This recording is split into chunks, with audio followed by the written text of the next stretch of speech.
And Prince Andrew? Okay, let's talk. 1986, 29-year-old nurse Sherry Rasmussen was found by her husband lying dead on the living room floor. Her face was Wait, is there fucking TOS in this chat? I know I asked, but...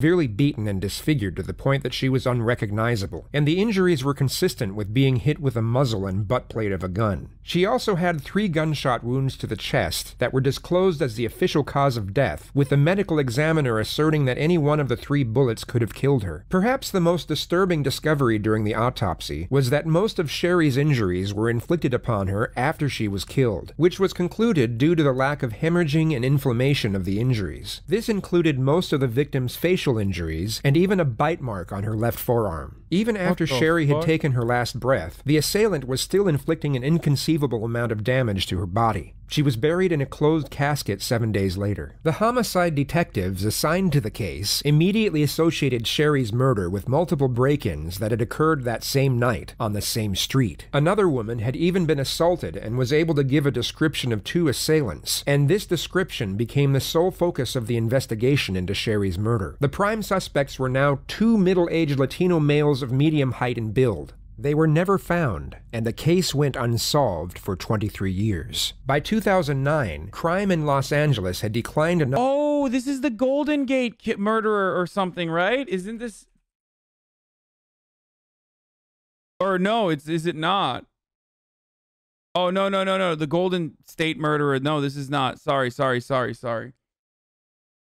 Sherry Rasmussen was... Okay, sorry. I don't know earlier this one levels, at all. The detectives began looking into cold cases to increase their clearance rates, which is when the Rasmussen files... Educate yourself? Shut up, bitch. I'm literally educating myself by watching this video. Suck my dick. The Golden Bridge murderer is also a cop. Resurfaced. It stood out from the rest as new methods of genetic analysis discovered that the DNA found at the crime scene pointed to a single female suspect. The 2 previous male suspects were then invalidated along with the original theory of a burglary gone wrong. The investigation into Sherry Rasmussen's murder was then reopened, and the newly appointed criminal investigators started from scratch. It was soon discovered that a statement given by Sherry's father, of whom he thought to be the prime suspect, was quickly brushed to one side, as the person in question was a serving LAPD cop from the exact department who were investigating the case. The person in question was a woman by the name of Stephanie Lazarus. She was a 25-year-old police officer at the time who had been with the force for 2 years. She had dated Sherry's husband, John Rutten, in an on and off relationship throughout college and for a short time after. It was even discovered that John had slept with Lazarus after he became engaged, and the 2 even dated for a while after Sherry's murder. She was now a 25-year veteran of the police force and had worked her way up to a senior detective of the Commercial Crimes Division. She was essentially in charge of all art-related investigations in the city of Los Angeles. The investigators... Bro, I'm sorry. I'm an eyeist, but like I see that and I'm like, that's the murderer, dude. Okay? Like that's the these are the craziest eyes I've ever seen, dude. I'd just be like, that's it. That's the guy. Take him away. There is no reason to conduct further any sort of investigation. No ad. I already ran the ad before. Went with a gut feeling and decided to make Lazarus the prime suspect, with the collection of her DNA being the very first task. Attaining it through a warrant would have let Lazarus know she was under investigation, so it had to be discreetly collected instead. Within 24 hours of becoming the prime suspect, a coffee cup she discarded while off duty was received by police. A DNA sample was then taken, and it came up as an exact match to the DNA found on Sherry Rasmussen's bite mark. There's a stigma around police interrogation tactics being secretive, and how knowing this information can somehow help the guilty in deceiving their way to freedom. Yet these tactics have been public knowledge since their inception in the 1940s, and the following interrogation is a legitimate testimony into how watching an interrogation is a world apart from being subjected to one. You can know every technique in the book and each specific strategy and subtle scenario that goes along with it, but ultimately, you have no idea how you're going to react to a specific situation until you're actually in it. With that being said, knowing these tactics can still give an individual some form of advantage with regards to awareness, the investigators knew that their initial confrontation with Lazarus could in no way resemble a traditional interrogation, nor be officially classified as one, and there were two reasons for this. The first was that I can't believe how much your channel influences YouTube views and subscribers for channels you watch. What the fuck? No shot. No, I started watching... No, dude, they were getting like... They were already popping off. No, everyone's been watching this. And also, it's not just me. I started watching it, and then Miski started watching it too. Like, so many other people started watching it. I think XQC probably watched it before me. Miz was first. That's literally not even a fucking true statement. Was it? Is it actually a true statement?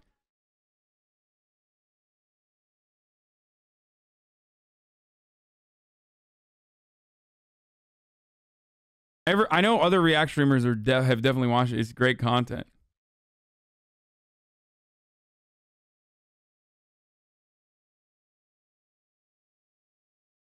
Yeah, the day before you?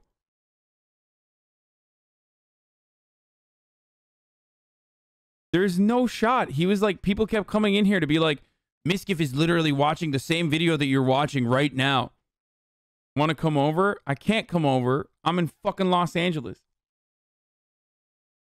You should come over here, though. I mean, literally none of it matters because we are watching YouTube videos that someone else made. So, you know. Stephanie would be wise to the fact that her best option would be to request legal counsel right away and end the procedure immediately. The second was that Stephanie was not about to be read her Miranda rights before being asked questions related to the investigation. A defense team could easily make anything she divulges inadmissible in court, yet this was classed as a simple discussion between two parties, and the footage that was captured on a hidden camera was able to be submitted as evidence under surveillance footage rather than interrogation footage. The detectives created a ruse, inviting Stephanie to come in and advise them on a case involving stolen art. Knowing they were dealing with one of their own, they rehearsed and prepared for the interview more than anything they had done before. Their plan of attack was to keep the conversation... Wait, what did he say? Yo, it's me, Austin. Yo, it's me, Austin. I have more viewers than you right now. Hasan, hello from the top of Just Chatting. Says the dude who runs 10 minutes of ads every 5 seconds. Bro, you're stealing my content. I don't do politics. Get out of my lane. What the fuck? He said he messaged you on stream. He DM'd me on Twitch. Or on Twitter. Conversation as casual as possible for as long as possible, and carefully waited for the key moments to initiate the confrontation. Stephanie, I don't know if you know my partner. Hey, great. Hi. Stuart, nice to Yeah, meet you. see you guys. How's it going? Good. Milling around. Well, have a seat. I don't want to talk about this in the squadron because That's okay. I don't know who people are listening. That's true. And if we go to my side, everybody's always wondering what everybody else is sure, no doing. problem. Okay. The first thing the detectives do is set up a compatible tone with the suspect. She has just stepped foot inside an interrogation room, and the detectives negate the negative implications of such an environment through a friendly disposition. Consultative meetings, such as seeking advice over an art theft, can take place anywhere, and the last place detectives would choose to spend more time in would be an interrogation room. The reason they give the suspect for meeting in such an unusual location is to not spread rumors or innuendo, yet the real reason is that all firearms have to be checked in before entering the area, and they needed the suspect to give up her gun without alerting suspicion. But like we're talking about being busy and stuff, we've been assigned a case that we've been looking at. Okay. It's a new case, and reviewing the case, there's some notes to see as far as your name being mentioned. Okay. Do you know John Rutan? Try and imagine for one moment that you savagely murdered a love rival in a jealous rage. Over 2 decades had passed since the act. Then all of a sudden, you're brought to an interrogation room. Very strange, very suspicious that like cop murderers, like cops who are murderers, like not on the job, but cops who are murderers off the job, never, you know, it takes a while for them to get caught. So interesting. I don't know what it is. I don't, kind of odd, right? I mean, maybe she just forgot to put the badge on that day, I guess. So and sat directly opposite two senior investigators What who did bring it- up the name what of the is it man you committed about that? first-degree homicide for. John Rutten? Rutten. The investigators already knew how to say John Rutten's name correctly. The mispronunciation was a simple strategy to see how the suspect would react. Setting aside the element of the murder, John Rutten was the second longest relationship in Stephanie's life, and a psychiatrist later stated that this pause was 4 times as long as it should have been. She was already being deceptive by acting as if she hadn't thought about that name for so long, giving reason for her prolonged reflection, when in reality, the name John Rutten was engraved in her memory, and even when slightly mispronounced, it would have most likely taken milliseconds for her to realize exactly who the detectives were referring to. Right. Oh, yeah, I went to school with him. You did? Yeah. How long did you know him? Gosh, I went to school in, let's see, went to UCLA in 1978 I started, and, you know, met him at school at the dorms. Mm-hmm. She says she met him in the dorms, yet left out the fact that they had dated for 4 But they fucked. years and went on numerous holidays together. Even though she wasn't asked directly, a truthful subject would most often volunteer this information without having to be pressed for it.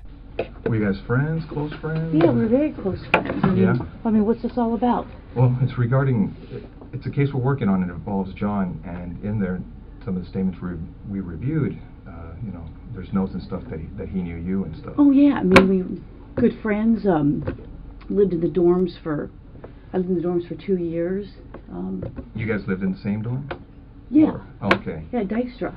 Okay. Were you guys just friends or anything else, or? Yeah, we were good friends. Yeah. Was there ever any relationship or? Bro, she keeps fucking slapping the table, dude. Okay? It's a rap. See, this is called slapping the table method. Okay? When you do that, you got. Anything that developed between you guys? Yeah, I mean, we dated, you know, I mean, Miskiff, take notes. These are good jokes that you can fucking add to your commentary to spice it up when you watch the same video later. what's this all about? Well, it's relating to his wife. It's unfortunate that Stephanie's face wasn't captured at this moment, because she would have no doubt been immediately struck by the psychological reaction known as fight or flight. Her brain would have just triggered the influx of a specific cocktail of hormones in order to prepare her to either stay and deal with the threat or try and run away to safety. Stephanie chooses to fight. Okay. Okay. Did you know her? Not really. I mean, I knew that he got married years ago. Uh-huh. Did you ever meet her? God, I don't know. Do you know who she was or anything? Yeah, met her when I fucking murdered her. Sorry. Well, let me think. I It's apologize. been a long time ago. I may have met her. Geez. The words gosh, God, gee are exclamatory remarks used to express surprise or strong emotion. You will see them used continuously. This is a OP white person technique, okay? This is incredibly powerful. If you are born into because you know we all get randomized spawn points, but if your spawn point is like white, this is a very valuable tool that you can use to always you know, penetrate people's defenses. Like when you say gosh, you're like automatically people assume like, oh, there's no shot this is a murderer. Gosh, golly, gee, darn it. Exactly. So good. Throughout this interrogation, which is the suspect trying to insinuate a vague memory due to a lack of contemplation on the subject matter. She's trying to emit the impression that she would have had no reason to give any further thought to John, or anything related to John, since they stopped seeing each other over 2 decades ago. You know. Yeah. Well, let me see. Let me ask you. You said you dated John. How long did you guys date? I mean, what, are you guys, is this something... As we know, Stephanie is a cop and has been for 25 years. She will be wise to the fact that acting oblivious to the unusual development of the situation will be a glaring red flag in the eyes of the investigators. It's been shown time and again on this channel. Guilty suspects will often try and act naive to a blatant confrontation as a means to avoiding it altogether, whereas truthful subjects will address the confrontation and either refute it, or if it's subtle, want immediate clarification and transparency as to what was being insinuated. I mean, you said I was going to interview somebody about art and how you guys are. Here's I mean, Stephanie, here's the situation. It's basically, we knew that this when we saw this in this chrono, that maybe there was some relationship there. That's what the chrono seemed to indicate. The detective now subtly avoids the question altogether, but instead offers a deceptively reassuring response to the suspect. He makes a very sharp switch from the investigative subject matter to the previous topic of workplace rumors. He brings her focus back to the false perception of them being on her side. Stephanie had just asked what was going on, and now he essentially replies with, "We are your friends. We're doing you a favor." And we didn't want to come up to you at your desk and ask those kinds of questions or do. Bro, dude, when you can see the white of her eyes like that, dude, it's over. Just slap the handcuffs. This is a 10-minute video, dude. Anything. You know how up there people can see what's going on if you go into an interview room or people are in there getting supplies. Okay. So we wanted to. It's like, I didn't do the murder. Golly gee. How could I have done the murder? Afford you some privacy, some confidentiality to talk about this, because we thought it might be, something, you're married to someone else, obviously, and so forth, and that you may not want to, talk about these things in that setting where someone, we don't want the rumor mill or gossip or any of that kind of stuff. God damn, it's actually pretty good. So we did this just as a means to try and speak to you in just a confidential place where where your business isn't out there for other people in your division to know about. Whether it be shock or the total reluctance to accept the situation at hand, Stephanie warily accepts the reassuring response without further inquiry into her initial challenge. She instead falls back into her agenda of having a foggy memory with regard to the incriminating contents. God, that's been a million years ago. I mean, what year is it now? 2009? I mean, I graduated in 82. 82, yeah. We dated. I dated other guys. I'm sure he dated other girls. Well, let me ask you, roughly how long would you say you guys dated? Oh, jeez. I couldn't even say. I mean... Notice how she now goes on to over-explain things that don't require an explanation, and weren't even inquired about. It's a clear-cut indication of hyperarousal and a derivative of TMT, also known as terror management theory. The suspect will go off on unrelated tangents as means for gaining momentary relief. Going into detail about trivial things affords her a brief escape from the terrifying reality eventuating before her. This is a very common occurrence in interrogations where the suspect is facing serious charges, and psychiatrists believe it to be a subconscious coping mechanism. I started school there in 78. I started UCLA in 1978. I graduated in 82. I don't even remember what year he graduated, if it was a year or two before me. Okay. I think he was a little bit older than I was. I mean, I can't remember if he was born, let's say I'm born in 1960. I don't know if he was born in 58 or 59. I mean, I knew his parents, I knew his sister. His brother went to Northridge. His sister had spent the night at my house before. Obviously, I spent the night at his house before. He probably spent the night at my house before. I don't. Well, correct me if I'm wrong, because from what you're telling me, is you guys dated while you were in college together, right? Yeah, and probably after college. I can't. Bro, she is leaking, dude. She is a leaky faucet right now. These detectives are pretty fucking good. Like, she went from no,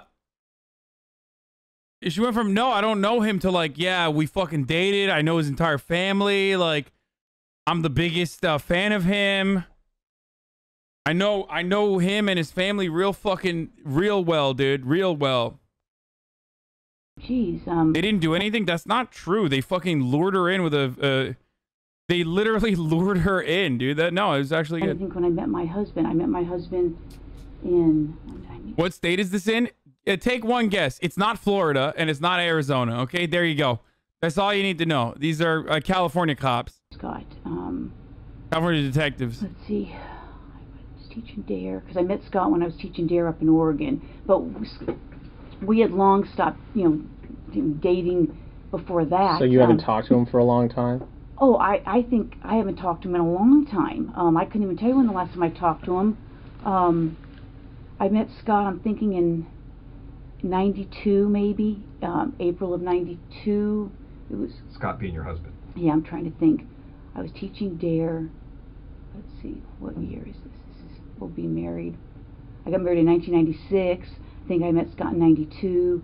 Prior to that, I couldn't tell you how long I had talked to John prior to that. But since you met your husband, Scott, you haven't talked to him? I mean, he may have called me once or twice before we got married. Right. You know, geez, I moved to Simi in 1994 because I lost my house in the earthquake. Oh, really? Quite honestly, I probably keep in contact with a few people from the dorms. We all lived on the 10th floor. Oh, jeez, shucks. And there's about 3 or 4 people I keep in contact with. There's probably like 6 or 8 of us that were all really close. And who are those people? Oh, geez, Diana Basta. People I still keep. I haven't been in contact with her in a long time. I mean, what's this all about? I mean, well, let me ask you. The suspect challenges the detectives for the second time, and once again the question is avoided, but this time in a more confrontational manner, as the topic is maintained with no reassurance afforded. The detectives are ramping up the pressure in a very subtle yet highly effective manner. What ended the relationship between you and John? You know, it was kind of a weird relationship. I mean, we dated. I can't say that he was my boyfriend. I don't know that he would consider me his girlfriend.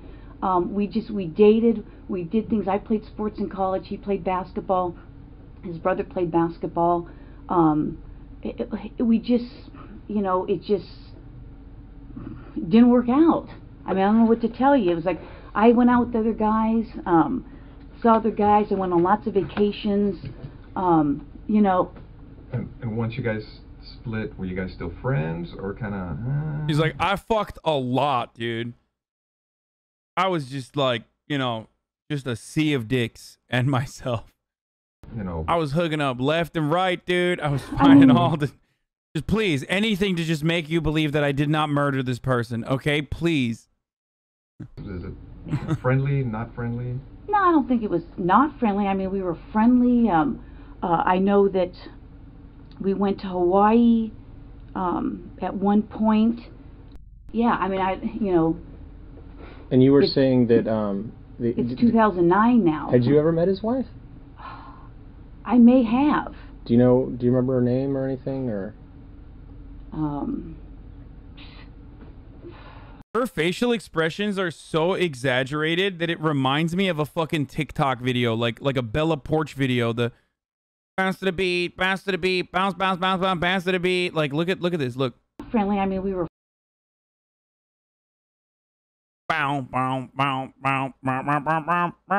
Like that's what it feels like.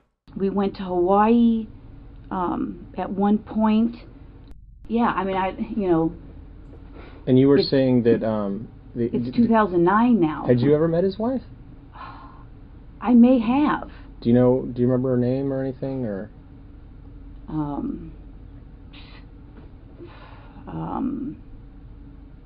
Or what she did for a living, or she... So, as a cop, her not calling for a lawyer at this point is, like, pretty fucking... I mean, I guess, like, she feels secure because she is a cop, so she's, like, around other cops, so she just never thought she would get caught.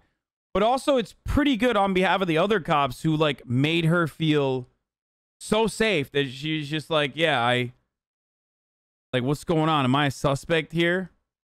That's not the worst of that TikTok, you boomer. I don't fucking know, man. It's not like the words matter, dude. We all watched it because we thought Bella Porch was hot. There's something captivating about that video. I don't know what it was. She worked or anything about her? The suspect was just asked 3 consecutive questions relating to the victim. She was supposedly in a reflective state during all 3 of the questions, yet her facial expression completely changed for the 3rd one. This is because she was pretending to be in a state of reflection for the first 2 questions, as she already knew the answers, whereas for the 3rd question, she actually was in a state of reflection and was genuinely searching her memory for the correct response. Had you ever met his wife? I may have. Do you remember her name or anything, or?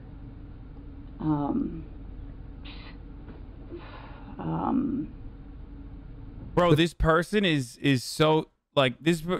I could beat this person in poker, dude. Like, she's like physically incapable of lying, and when I mean physically, I mean like literally, her body is just like screaming, "I am lying right now. I am lying to you." The third question is about to be posed, and her focus is about to switch from pretending to be thinking to actually thinking. Or what she did for a living, or where she worked, or anything about her? Well, I think I'm going to say that I think she was a nurse. Man, I can't even remember how he said he met her. Yeah, I mean, it's been so long ago. Well, let me ask you, did you go to their wedding, you know? No, I didn't go to their wedding. No, did not go to their wedding. Couldn't even tell you what year he got married. Mm-hmm. I mean, you know, it's been a million years ago. You know, again, I mean, what, you know, I don't understand why you're talking about some guy I dated a million years ago. Well, do you know what happened to his wife? Yeah, I know she got killed. You wouldn't need to be an expert in body language to recognize the unmitigated terror emanating from the suspect's face at this moment. She had just verbalized the victim's tragic demise for the first time in most likely over 2 decades. What did you hear about that? I saw a poster at work. I'm sure I spoke to him about it. I think I spoke to him before the murder. Dun dun dun. No, but like, dude, imagine you fucking got away with murder for like so many years, and then they just come back and they're like, "What's up? This is a cold case, and guess what? You're the one who did it." Spoke to another friend of his about it. And how did you first learn about that? Jeez. Someone could have called me. I could have heard it at work. I think at one point there may have been a flyer or something. I know a good friend of his... Were you on the job back then when that happened? Yeah, I think so. Yeah, I'm sure I was on the job. That's why I would have heard about it with the flyer. He had a good friend, Mike Boldrick. I don't think she's still... you know... But being that you were kind of... You used to see John... You know, was everything okay between you guys? I mean, there was never anything uncomfortable or anything between you and her? 8 separate witnesses testified that Stephanie had confronted Sherry at the hospital she worked at, while the 2 of them were reportedly in an intimate relationship with John. The confrontation was said to have been highly aggressive, and Stephanie had to be escorted off the premises by security. Reports stated that Stephanie was by far the more combative, and even made threats against Sherry's life. You know, I don't know. I mean, it's been so many years. I mean, uncomfortable. I mean, I can't even remember if we had a conversation. I mean, we may have. I may have seen her at his apartment. You know, geez, how many years ago was that? I don't even know what year she, you know, got killed. Where was his apartment? Notice her passive disposition as she gives the... Bro, she literally knows everything about the dude, including like her brother, her sister, whatever the fuck, from like 30, 40 years ago, but she can't remember like this person that the love of her life fucking married. The following truthful response. On Roscoe. Okay. Yeah, Roscoe and east or west of DeSoto, either east or west of DeSoto. Do you know where he moved after? Did he move after he got married, or do you know? Or now notice how her disposition switches from passive to frantic as she once again pretends to have a vague memory. I'm sure he did. Did you know where he was living, or somewhere in the valley? Did you ever visit him and his wife? No. No, never went out to, you know. Bro, it's like, this is like training wheels, dude. She's, don't say hindsight. Like, this is the most suspicious person in the history of suspicion. She's not even throwing, dude. She is just like, her face literally is just like, yes. Yeah, no. No. I could have never, Get together, dinners, anything no, of that nature? No. like I said, his sister used to come over. His sister had come to my place. I knew his brother because his brother played basketball at Northridge. In fact, I was just coming across some pictures that I had just scanned from. I take a lot of photos. Yeah, she's doing LA North faces, dude. Like 10,000. And I just did a service where I scanned everything. And after his wife died, did you talk to him again or anything? Yeah, I mean, I did talk to him. Mm-hmm. I talked to him, probably his parents, probably some other friends. You know, I'm sure I talked to him. Yeah. But you seem pretty old, but don't look like it. I'm about to be 30, but I don't know what to say about that. You're not sure where he moved to after he got married? I guess. No idea. I mean, never went over to visit him or I don't think. meet I mean, his I don't wife think so. I mean, I don't know. I don't think I did. I mean, I know he lived on Roscoe for a long, long time.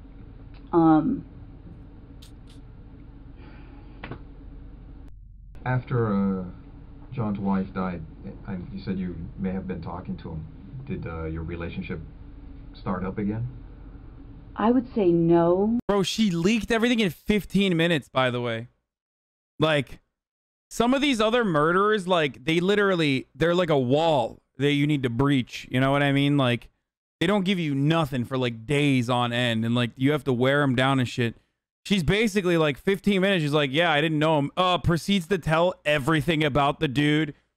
And, like, immediately explain, like, her incredibly close relationship with not just this dude, whose wife was murdered 25 years ago, but also the entire family.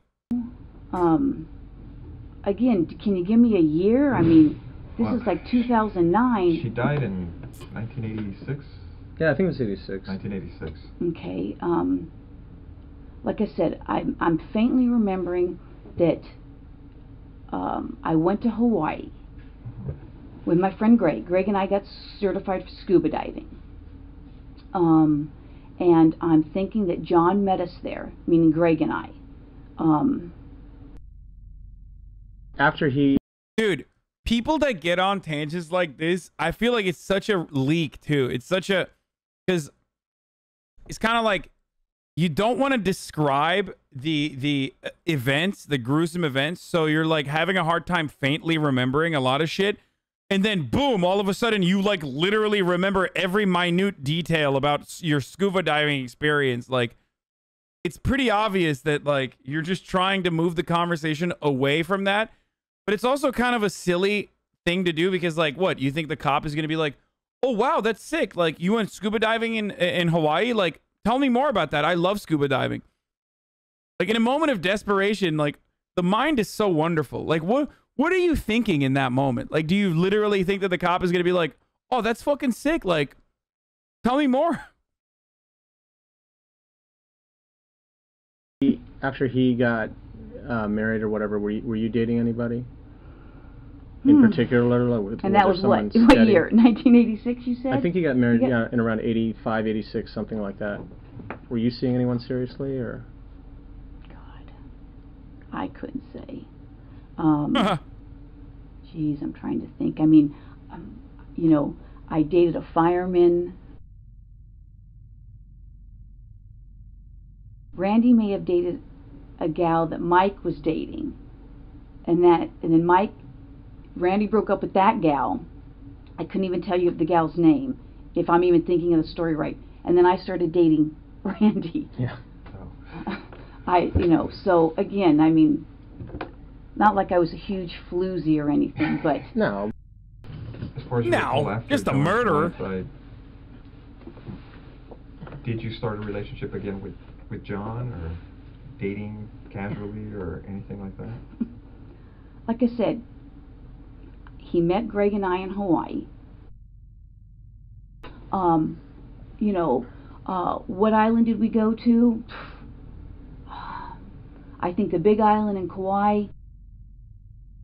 I mean, when you heard about John's wife being killed, I mean, what was your reaction? I mean, you thought you heard about relief? What, through a friend or in a bulletin or Either something? a friend or a bulletin. I obviously, not I mean, I called the family. I called maybe some of his friends that I knew, and I mean, obviously it shocked you if I heard it at work, you know, which I may have. I faintly remember a bulletin going around, you know. Do you know what the circumstances were regarding her death? Geez, let me think back.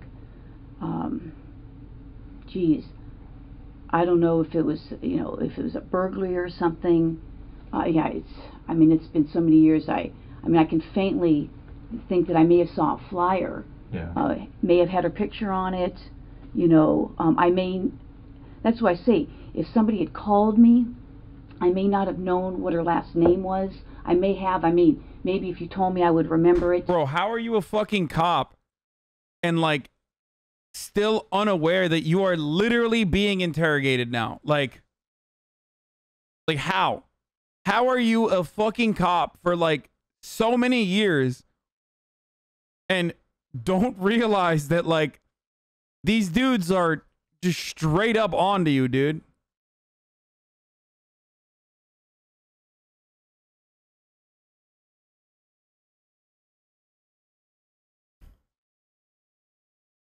She wasn't read her rights. I'm pretty sure she's just banking off that only fact. Do you remember her first name?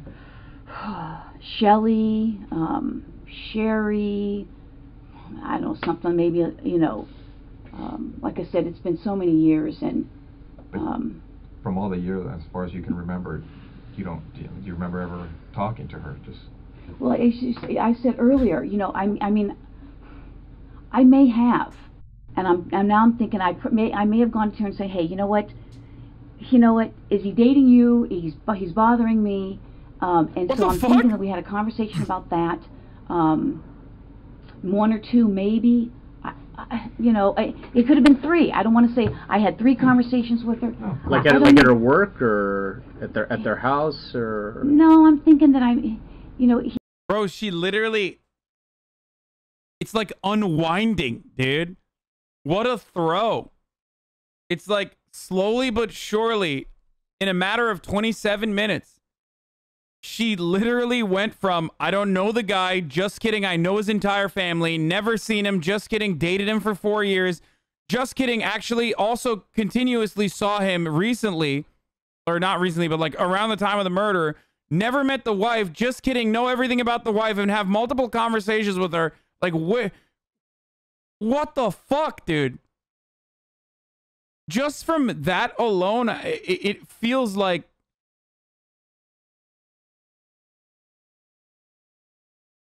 it almost feels like she wants to admit it.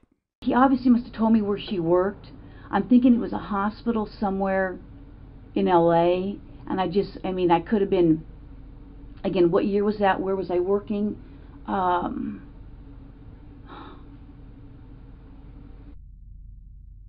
92 or 93. There was the big earthquake. No, when was the big earthquake? April of 92. Tangent about natural disasters. Oh, what is that face? What is she doing? Bro, she's doing the strangest things with her face. What is that?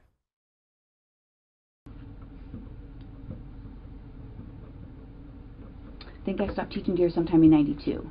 When you said, like, hey, you know, he's calling me, he needs to knock it off or what have you, I mean, was that civil? Was there, I mean, no, there was not. I don't think there was anything.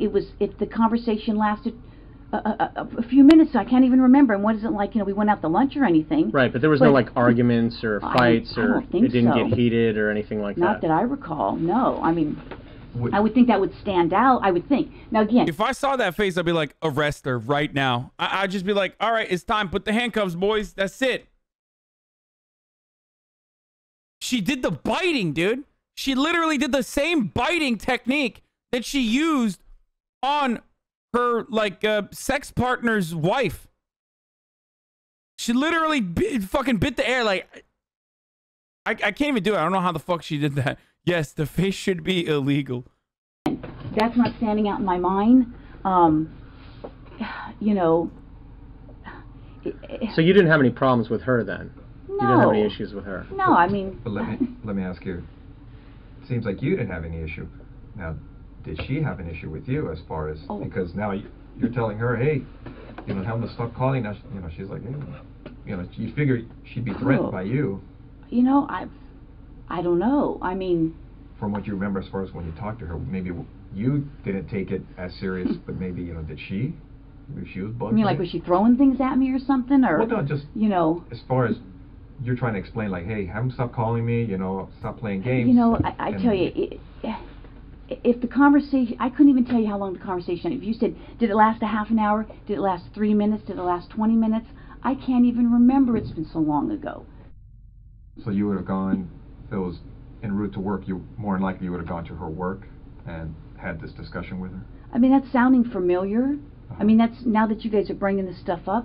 You're I mean, such a sussy little baka, dude. But again, I mean, you know, what's this got to do with me dating? What I actually want to know is, like, who the fuck did they literally convict for 20 years, like, and sentence to jail forever, in her stead? Like, was this a, like, who? No one? I think it was a cold case.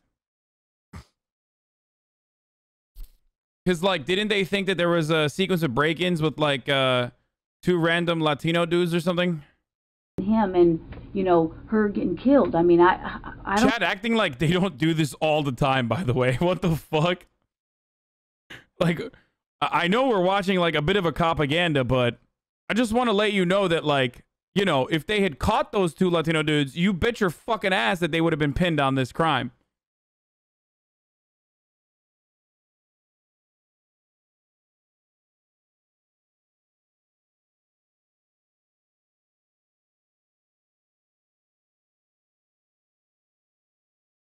You know, I don't have anything to do with it, and you got something that's, somebody said, you know, whatever. I mean, well, like we said, we just literally got this the other day, and you're going through it. Yeah. And you see and you saw me say, your oh, name. I forgot it was a cold case. It's next door. Right, and so, you know, I mean, obviously, it's like we recognize the name, and we know that, you know, you work next door to us, and so we're trying to get some background. We're trying to figure this out. I mean, this is from a long time ago. Oh, I know. And you know, and things have been kind of slow for us, and so, you know, Chief Beck has said, hey, you know, I want you guys working. I don't want you just sitting around reading the paper. Yeah. So he's kind of pushing some older cases out even to the guys that work active cases because, you know, and so we see this and we're just like, oh, well, you know, we want to talk to you about it, but of course, the only reason we did it here is because we're getting into some pretty personal stuff in your relationship. It. You know, my husband's on the job, and we've been so married. For the record, there's a 58, like in 2019, the homicide clearance rate was 58%.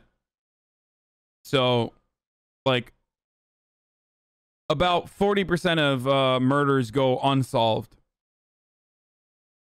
Why'd you say wrong?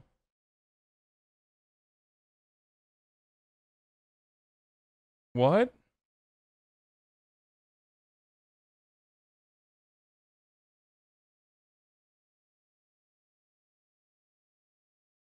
I mean, the data I'm looking at shows that as far as homicide goes, in 20, I mean, I just gave you the number, like 58% was cleared.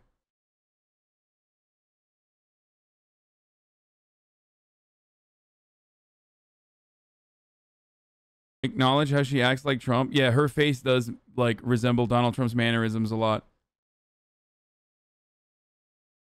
That's a resolution rate, which includes convictions which are eventually overturned or are still in appeal, or so probably lower. I mean, okay, but how much lower?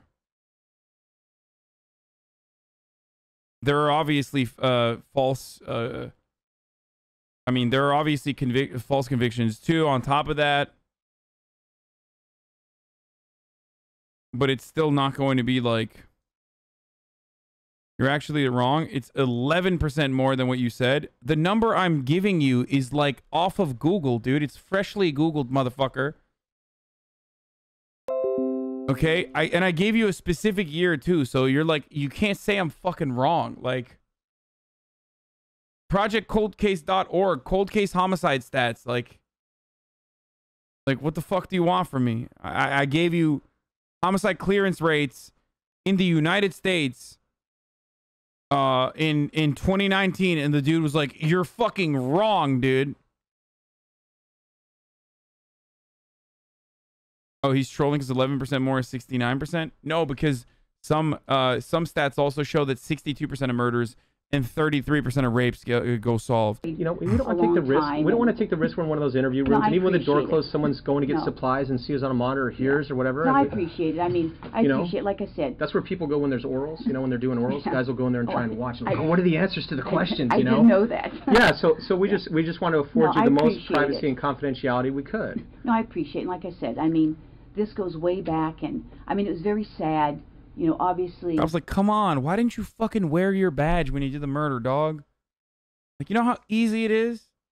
You know how easy it would have been for us to just be like, yeah, this was on purpose, and you're fine. Why didn't you just wear a fucking why don't you wear the badge? Come on, dude. I haven't, you know, when we were in college, some of us would go down to his house in San Diego. I went down to his house with him.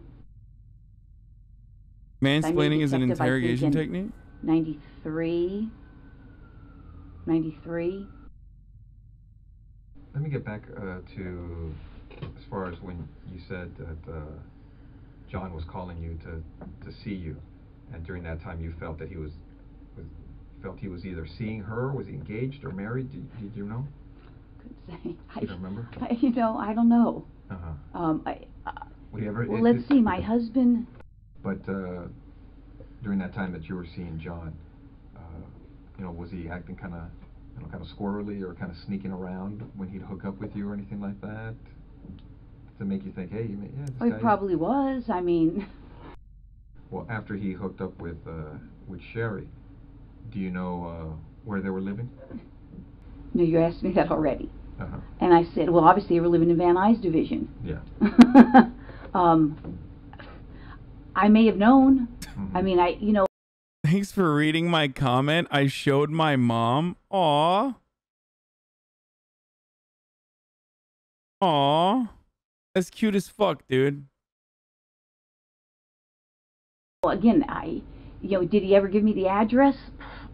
Maybe. You know, I don't remember. I mean, I don't know. Because the only reason I'm asking you again is because as we've been talking, I know some stuff has come to you because you're like, oh, it seems like you're shaking. You know. So. I don't think I've ever gone there. That's what I'm saying. I don't want to say, no, I've never gone there, and then you say, oh, I was at a party. Because I don't, you know, I don't think so. Yeah. Like I said, we've got these friends, we have parties. Because I know you went to talk to her at the hospital regarding this issue with John, to, you know, kind of like, hey, you know, what's going to happen here with this thing. But would this ever have followed up to her house when you went to talk to her to say, hey, you know what? I don't even know that I knew where they lived. You know, that's what I'm saying. I don't. If I knew where they lived and I'd been there, if it was for something social, I would. And I can't see how many times I saw her face to face. You know, he lived on Roscoe. Did I ever see her there? I don't know. I mean, I may have seen her at his apartment on Roscoe. I may have met her there. You know, I mean. But you didn't have any issues with her, right? Bro, when you got like total recollection of like a scuba diving trip that you had from hella long ago, but you can't remember where or how you met a person that was fucking inevitably murdered, who was married to the dude that you dated and know the entire family of and never fucking lost contact with, like, come on, dude. That's crazy. No, I mean, you know, obviously, if he was dating me and dating her, I probably said, hey, pick or something. I can't remember anything from 10 years ago. No, that makes sense. I can't remember what I fucking ate yesterday. Okay, well, that's a lie, because I eat the same thing every day. But if I understand that. But, like, she literally has, like, perfect recollection of so many events in that same timeline. Do you understand what I'm saying? It's like, you can't have it both ways, you know? You know, fair. Back That's then, I mean, would you remember if she snapped on you and just like, hey man, it's my man, you know, you leave him alone, you know, blah blah blah, that kind of stuff? You know. And would you remember an incident like that? I mean, because that would be like, what? Well, you know, and maybe that happened. I mean, gosh, you know, it's been so long ago. I mean, that's not ringing a bell. Because the times I've seen you around at our office, I'm crazy. You know, but you're always kind of like real. I mean, you seem kind of bubbly. Oh, you know, people think I'm really hyper. But I can get upset, you know, and then I forget 5 seconds later, you know how guys razz you and you go, you know. Handcuffs. This is the 4th time that I would have slapped the handcuffs on her. Oh my God, this is turning me into more of a cop, dude. Every video I watch, I become more of a cop. I mean, I've done that in the office, you know, but it's like, I mean, people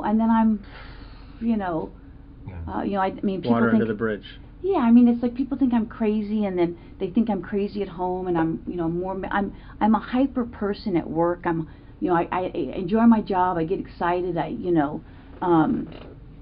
enjoy the job. I've always enjoyed the job. Okay. And then the guys that lived across from me, Jim Jaskell and Roy Sakaboo, something like that.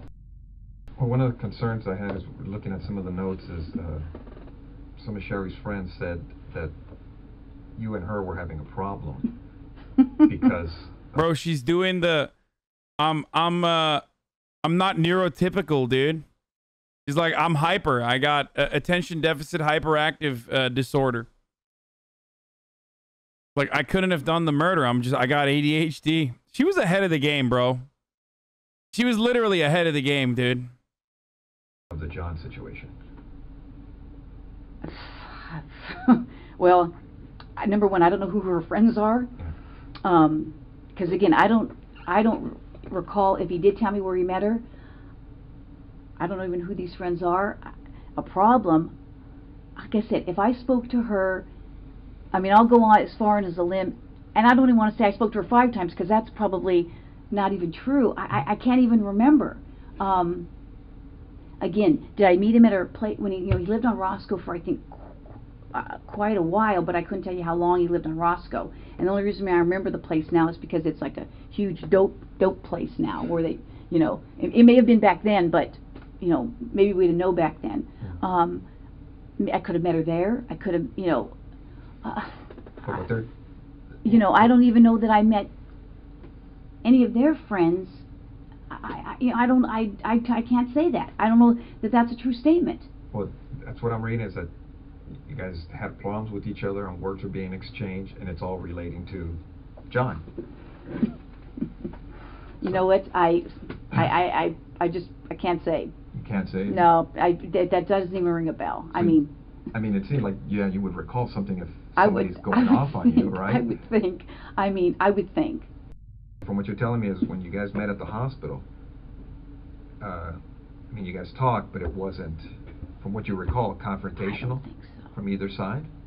No, I'm trying to, turn my memory back, and I'm trying. I can't even picture the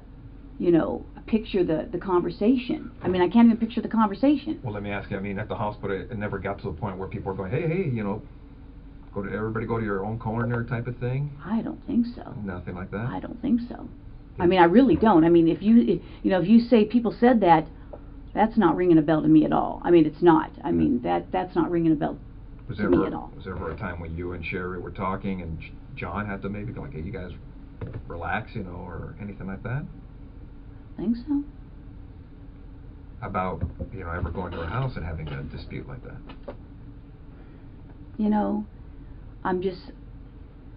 If I met her ever at his apartment, maybe. Maybe we could have met I could have met at her apartment. Bro. 52 minutes, dude. 52 minutes in. And she is like, I don't even know where we got to. Like, it's just like, she went from, I don't know who the fuck this person is, to like, yeah, I know her very well and I fucking hate her. Yeah, I fucking murdered her. What of it? Like, I'm thinking that the hospital thing, that sounds familiar, that I met her there. I just can't say that I've ever, again, was I there with other people? I don't know. I don't think I ever met her there or him there, meaning one or the other. I don't think so. I guess basically what I'm asking is, were you ever welcome to the house? Like, hey. Oh, come over? Yeah, come on over. We're having a barbecue. at this point, he's not even saying anything. Like, at this point, the detectives are just literally letting her do the thing. Like, they're not even fucking, they're not saying a single goddamn thing. They're just like, come on, keep it coming. Just, she's dug the hole in so aggressively, dude. Party, whatever. I don't know. I'm just trying to think. Like I said, because there were so many of us that I have 10,000 pictures, okay? I'm a picture nut. Mm-hmm.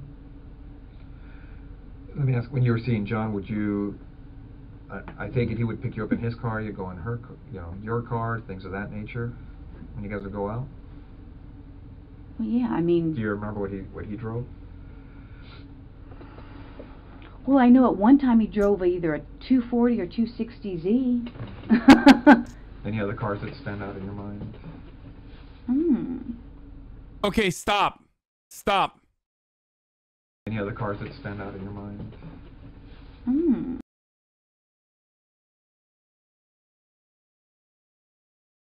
Dude, that's so strange, dude. I don't want to like be, I don't want to be like ableist or whatever, but like, I don't know what she's doing. Is she like, is that a tick or?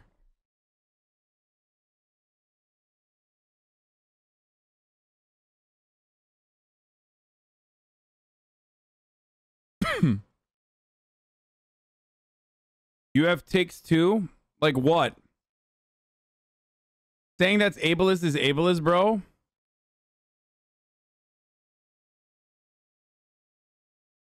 I'm pretty sure that's Robin Williams. Now I want to know what this... You do this all the time? You just never noticed? Oh my god, stop. That's so fucked up. Why would you say some shit like that? That teeth-sucking thing you do? It's not a tick. I just have fucking shit.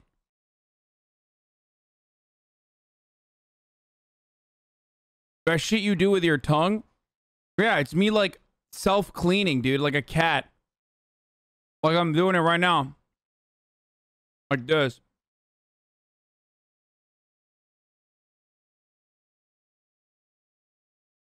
Nail biting? That's true. I don't know if it's a tick or not, but...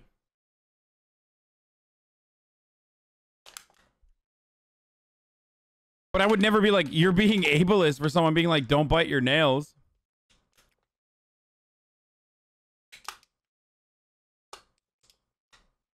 What else?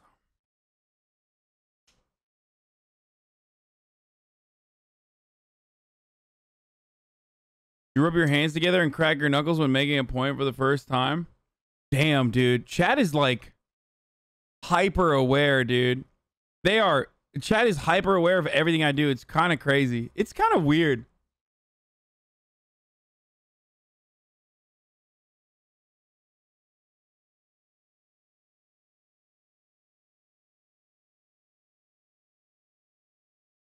You actually don't do anything weird like this? I mean, none of the things that you're talking about, none of the things that you're talking about are the same as like whatever the fuck she's doing with her face. So no, a tick is involuntary. I mean, everything I'm doing, I do it on purpose. Like, I'm hyper aware of the things that I'm doing. Sometimes you stop and stare at the camera for 60 seconds. Yeah, I do that because I have ADHD. Okay? Hey, you playing that furry game today? Yeah, later. You always say I talk about this a lot on here. Okay, now you guys are just saying shit that I do. Like, that's not...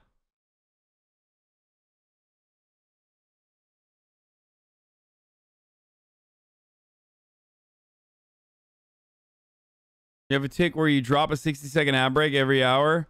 Yeah, I do. And that's the time for it. Okay, there you go. I can't even get you guys when you're all like, gear up, get the tomatoes ready. Okay, so yeah, it's a fucking ad break. Okay, yeah, release. You do this thing where you're a great streamer. Aw, thank you.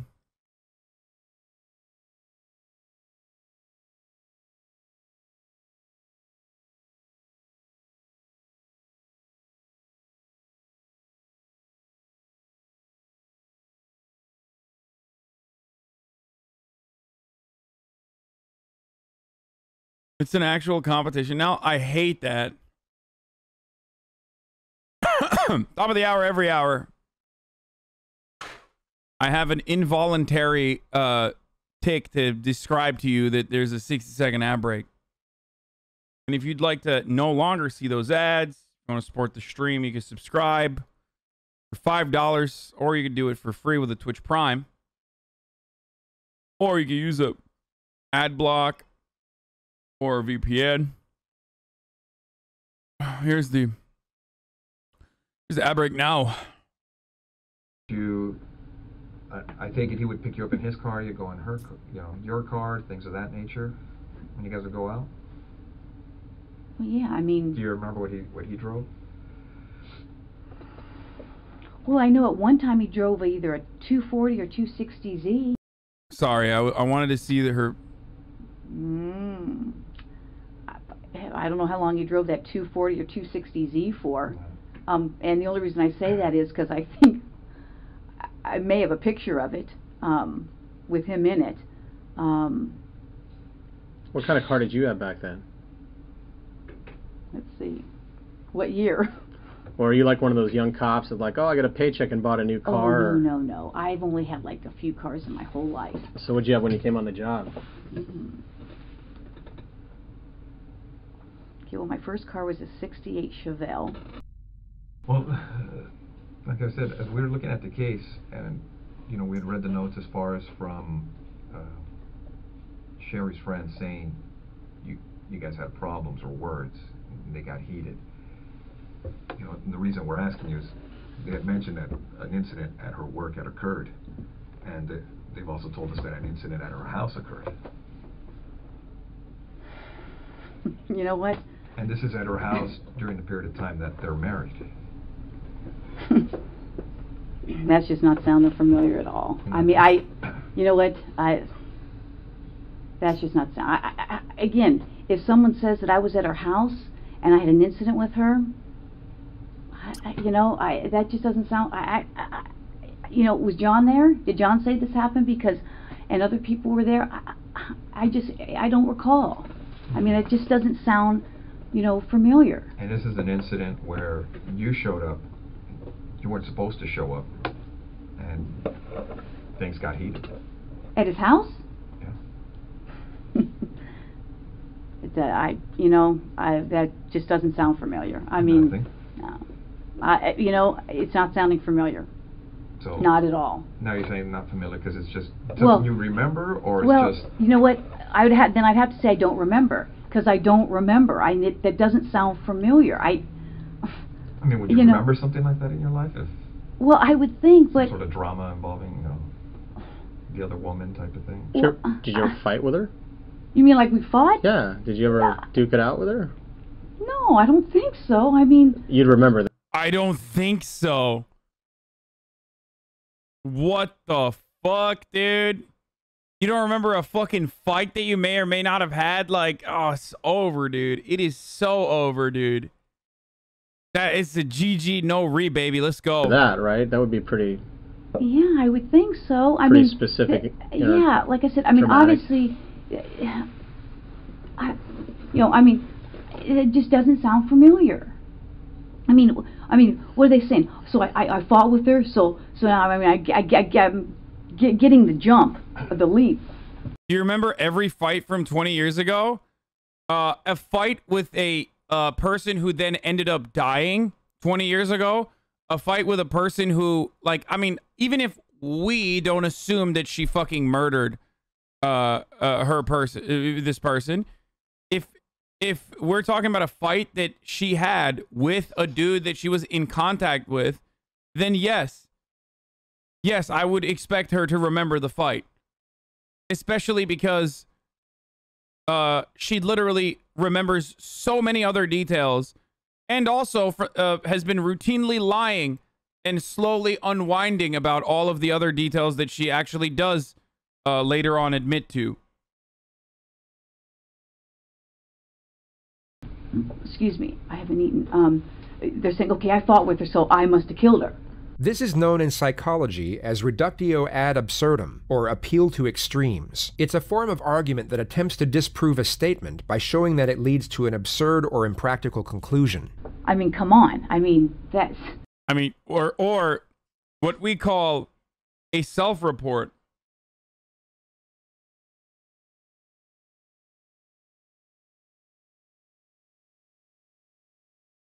That's what we call it. A fucking self-report. I mean, she literally just said it. She said, lock her up. This is the 5th time I'm saying that she should be handcuffed. Slap the cuffs on her. I don't even know who these people are. I can't even say I met any of these people. I mean, it's insane.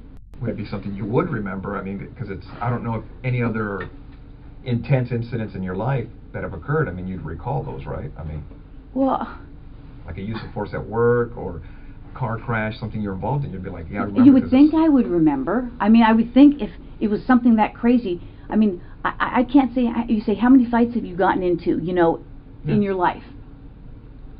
You know, I mean, a few at work. Well, fights at work are kind of different because we've all had uses of force or whatever. But well, I mean, I haven't even had even a lot of those. I mean, right, but you know, if you're actually, you know, I mean, I played like if Dan and I got mad at each other and we threw blows in the squad room. I mean, 20 years later, I would remember it. I mean, I would think I would remember it, but unique. that's what I'm saying. That's not sounding familiar to me at all.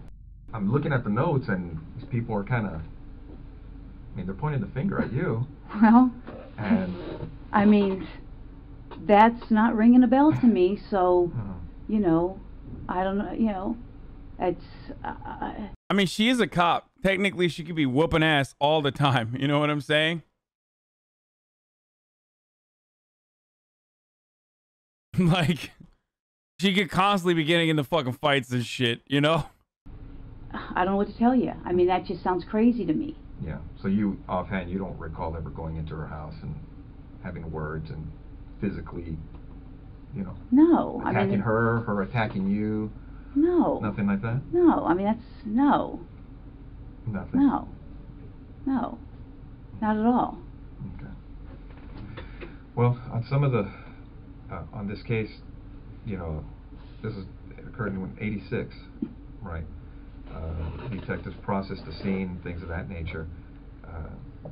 They did fingerprints and all that stuff. You know, well, you know the standard stuff. I mean, you've been doing this longer than I have. Well, not about that. I got 26 years on, going on 26. 19, so. But, you know, as they processed everything, they did the best they could at that time, and they looked at a lot of people and different things in this case. And you're right. I mean, if you guys are claiming that I'm a suspect, then, you know, I got a problem with, you know, with that. Okay. Okay?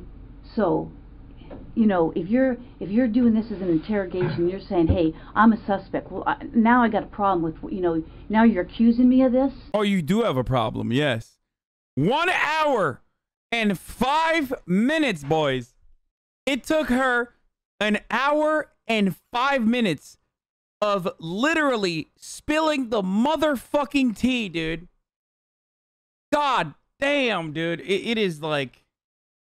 Did they ever find a single stolen piece of art in the state of California during her fucking tenure as an art detective?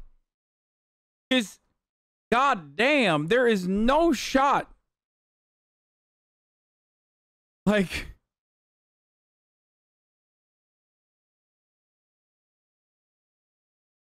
there is 0% chance that this person found a single fucking piece of stolen art. Recovered it.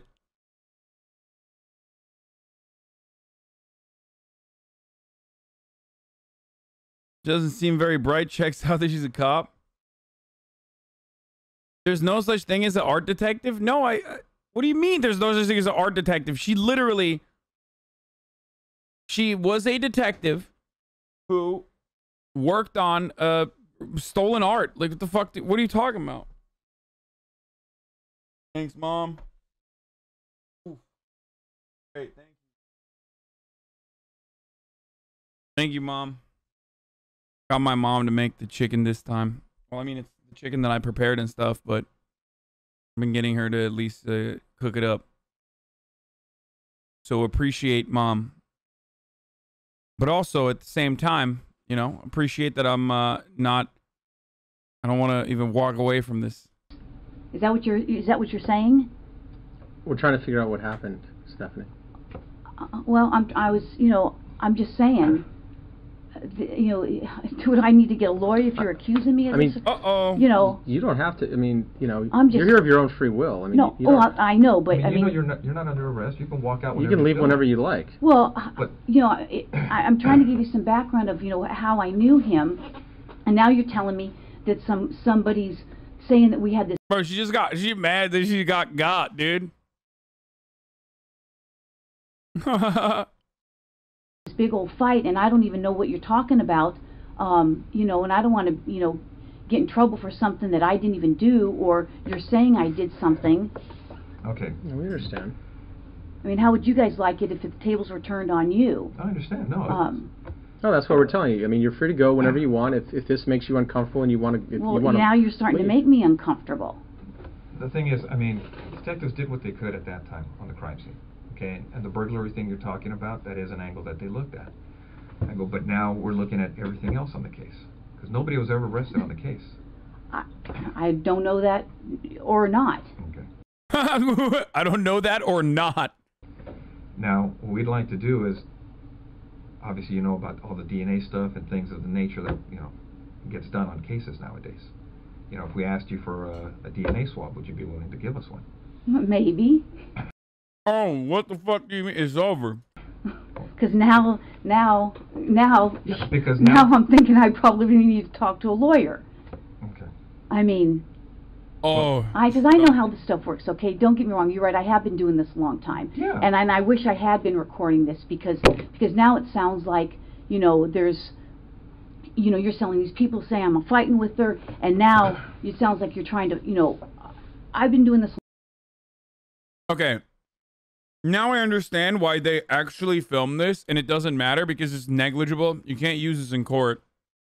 I don't think you can use any of this in court. But it doesn't even matter because they have enough, even without the testimony. Oh, they did? Wait, what the fuck? You can use that in court? I thought they said in the beginning that you can't use it in court.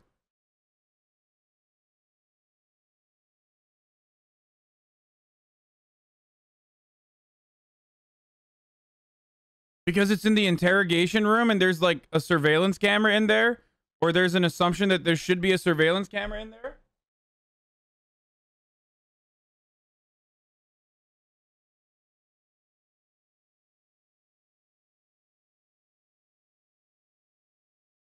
That's fucked up. That's actually fucked up. Damn, her fucking lawyers were dog shit, dude. Anyway, the point I was going to make is it doesn't even matter because DNA is what inevitably got her, I think.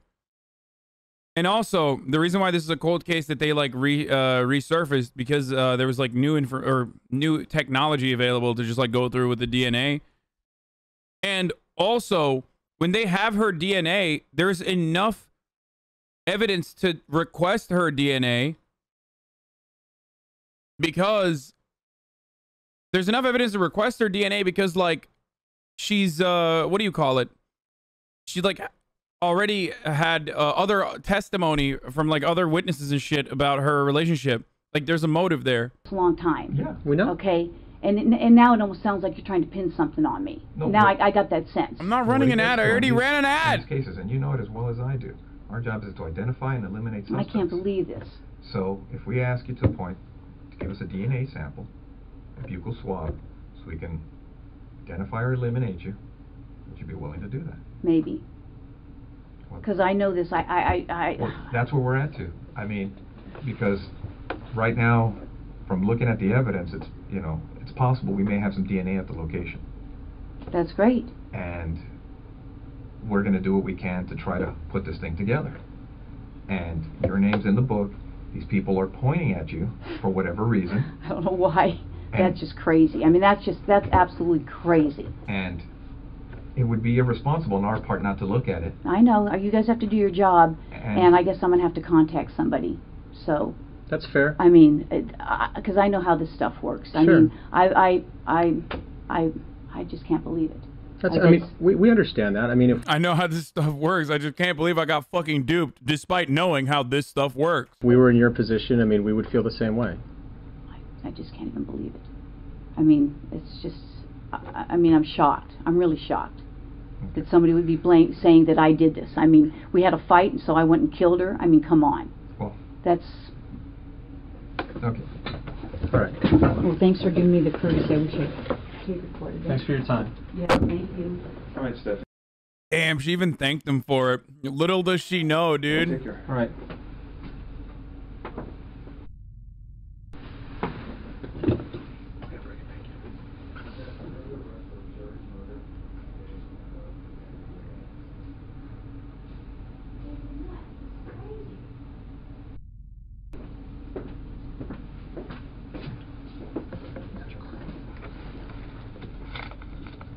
This is absolutely crazy. Have a seat, Stephanie. This is What? insane. Okay. Why's she back? Give me 1 second. Oh my God, they arrested her out of the door. Okay. Stephanie, you know you have the right to remain silent. Do you understand? Oh, this is okay. Oh.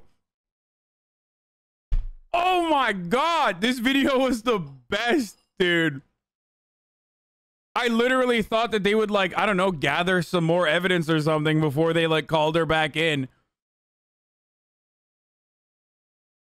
Yo, that's fucking crazy. They said you're free to go. Psych.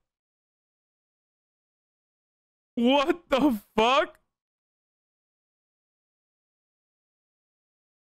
Yeah, you can leave whenever you want. Just kidding. You're arrested. Have fun. Anything you say may be used against you in court. Do you understand? Yes. You have the right to the presence of an attorney before and during any questioning. Do you understand? Yes. If you cannot afford an attorney, one will be appointed for you free of charge before any questioning if you want. Do you understand? Yes. Do you want to talk to us right now? No. Okay. All right. Okay. This then. is crazy. Okay. This is I'm like in shock. I'm totally in shock. We are back on the record in People versus Lazarus. Shortly before noon, the jury announced they have a verdict. We will take the verdict at this time. People of the State of California versus Stephanie Eileen Lazarus. Case number BA 357423. We, the jury, in the above entitled action, find the defendant, Stephanie Eileen Lazarus, guilty of the crime of murder of Sherry Rasmussen in violation of Penal Code Section 187A, a felony, as charged in count one of the information. I mean, automatic guilty when your name is Lazarus, by the way. I'm just saying, like, her family kind of fucked her with that one. Like, if your name is motherfuckers get the last name Lazarus and then don't do murder, that's weirder than the other way around. You know what I mean? That's just like you have a villain name. Yes, my name is Hasan Mephisto. Like, yeah, I'm gonna fucking do a murder. Like, I am fucking sorry. That's just, I have a murderer name. We further find the murder was of the first degree. Your Honor, I'm John Rutten. Thank you for the opportunity to speak during this hearing. There are really no words that can describe the loss of Sherry and the whole of the... You guys are so stupid. Every time I fucking say anything, you're like, oh, FBI. Hasan, Monka W, you said you would do a murder? This experience, so it makes no sense to talk very long. It suffices to say that the Rasmussen family, my family, and Stephanie's family have been thrust into a bizarre world of disbelief and indescribable sadness. Sherry Rasmussen had a profound impact on so many people.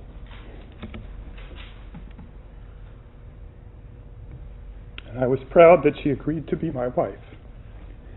It was impossible not to notice Sherry when she entered a room. Wait, is this guy kind of guilty too, or like, wait, didn't he fucking have sex with her after this? To me, her physical presence was startling. I can clearly remember the first moment I laid eyes on her. Sherry Rasmussen was a physical presence, and my heart still races when I look at pictures of her. But Sherry was extraordinary, more for who she was than the way she looked. Oh my God, that's so much worse. Wait, he cheated on his wife with her. She fucking murdered his wife. He didn't know this entire time, and then literally went back to dating her. Her wife's murderer. That's crazy, dude. Is that what happened? Like, after this fucking psycho murdered her, his wife, she fucking dated him. I wonder if he actually didn't know. It seems kind of... She was a hard worker. You never fear fucked someone, question marks, said Chatter. That's called rape, Chatter. It's called having sex under, you know, the threat of violence. Just letting you know. That's not a thing. Fear fuck is not a thing. It's called rape. A consummate professional, a leader, a diplomat, forgiving, tough, and a kid at heart. Cherry's loss, the way she died, and the trial 25 years after her death has had a profound impact on many, many others. The effects are broad and span a generation, creating pain for those whose lives should have never been touched by this tragic event. Again, words are feeble tools for describing these impacts, but there are so many moments and so very many tears. And the fact that Sherry's death occurred because she met and married me brings me to my knees. Stephanie Lazarus was sentenced to 27 years to life for the murder of Sherry Rasmussen. She is currently being held inside the maximum security unit of the Central California Women's Facility. Any other cars that stand out in your mind? Ah!